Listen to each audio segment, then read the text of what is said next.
Өткөн иш өтүп кетти. Өткөн ишти эстеп, аны кайра козгоп, ошол үчүн кайгыга батуу бул акмакчылыкка жатат. Жана келечек турмушту жок кылган менен барабар. Акылдуу инсан өткөн ишти жаап, аны айтпайт. Түбөлүккө бекитип аны ачпайт. Жип менен аны катуу байлап эч качан чыгарбайт. Жолун тосуп эч качан көргөзбөйт. Анткени өткөн иш өтүп кетти. Кайгыга батса да аны кайтара албайт. Капаланса да аны оңдой албайт. Тынчсызданса да кайра артка кайрый албайт. Анткени ал жок нерсе.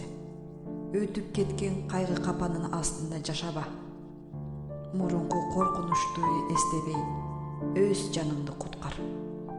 Дарыянын өйдө карай агуусун, күндүн чыккан жерине кайтуусун, наристенин эненин курсагына кайра кирүүсүн, сүттүн эмчекке кайтуусун, көз жаштын кайра көзгө кайтуусун каалайсыңбы?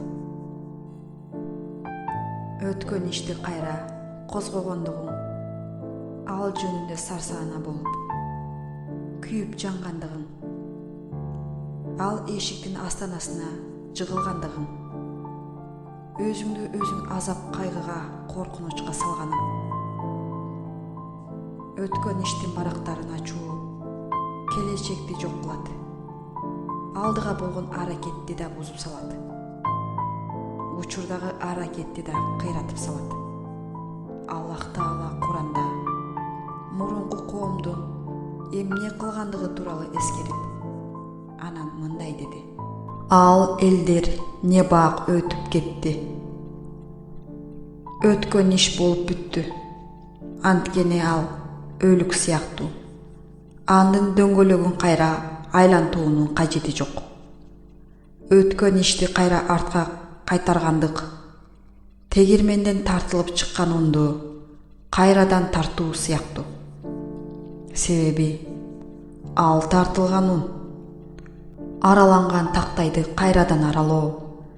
Анткени ал араланган тактай илгери өткөн ишке ыйлаган адамга айтуучу экен: өлүктөрдү кабырдан чыгарба деп. Айбандар тууралуу бирөөсү ушундай дейт. Айбандар эшекке карап: эмнеге сен кепшеңдейсиң деп сурап калышат. Анда эшек: калпты жаман көрөм деп жооп берген экен. Биздин кемчилигибиз өткөн нерсе менен алек болуп, келечекти аткара албай калабыз. Ушундай кооз үйлөрүбүзгө көңүл бурбай, эски чириген үй үчүн көз жаш кылабыз.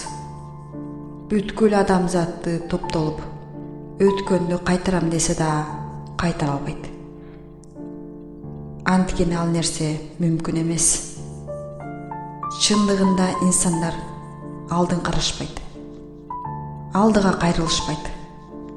Анткени шамал алдыга карай болот, суу ылдый карай агат, кербең алдыга карай жүрөт.